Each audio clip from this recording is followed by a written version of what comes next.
आज इस चाय के स्वाद में कुछ खास बात है। देखते हैं खाना कैसे बनाती है।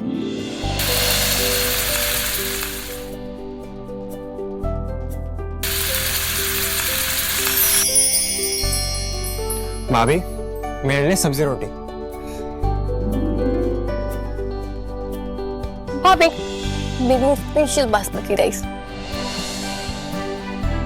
डॉक्टर साहिबा, सबकी पसंद का ख्याल कैसे रखोगी? मेरी भी कुछ डिमांड है।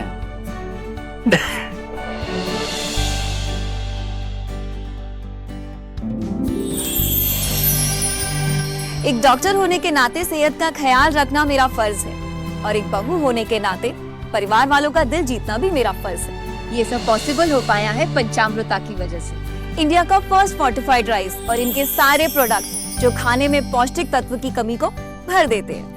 आई certified where food is fortified.